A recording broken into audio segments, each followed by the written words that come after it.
不用添加糖也很好吃的欧包来了，不需要油面，用家里最常见的食材，特别适合新手小白，松软有韧性，还夹着香浓芝麻味的黑芝麻红枣欧包。盆里我们先倒入高筋面粉或者是面包粉，加入盐，混合均匀，酵母放在中间，牛奶是提前冷藏过的，少量多次的加入冰牛奶，搅拌至无干粉状态，加入切碎的红枣干、黑芝麻，下手抓拌均匀。面团这个时候呢会有点粘手，这个是正常的。盖上保鲜膜，放入冰箱冷藏20分钟，手上沾一点水，再把面团从外往内拉伸折叠4下。这个时候面团是比较难拉伸，是一个正常的现象。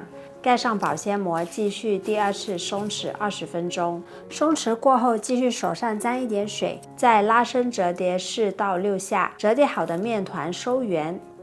夏天室温比较高，超过28度，我们可以放在温暖的地方发酵至2倍大，大约需要1个小时的时间。也可以放入烤箱28度至32度发酵至2倍大，旁边放一碗热水来保湿，大约需要40到60分钟。案板上撒一些干面粉，面团已经发酵到2倍大了，轻轻按压排气，平均分成2个面团。先反过来，折叠再揉圆。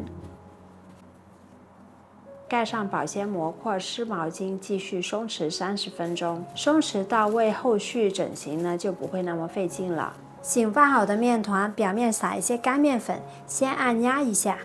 松弛好的面团用手压一下，从中间擀开，擀成一个长方形，转90度角再擀一下。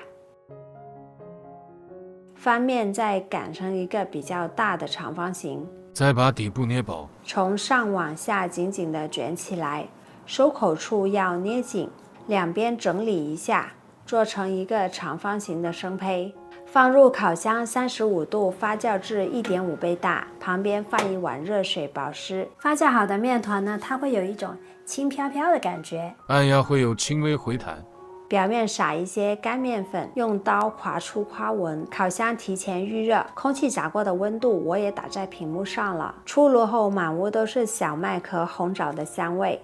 这款欧包吃起来呢是淡淡的红枣甜味，还有一些咸味，不用担心它没有味道。2次发酵和松弛的时间呢都需要到位，否则呢面团呢就会容易擀不开，做出来的面包呢也会容易发硬。健康与美味并存的欧包非常适合做减脂期的早餐，赶紧去试一下吧，等你们来交作业。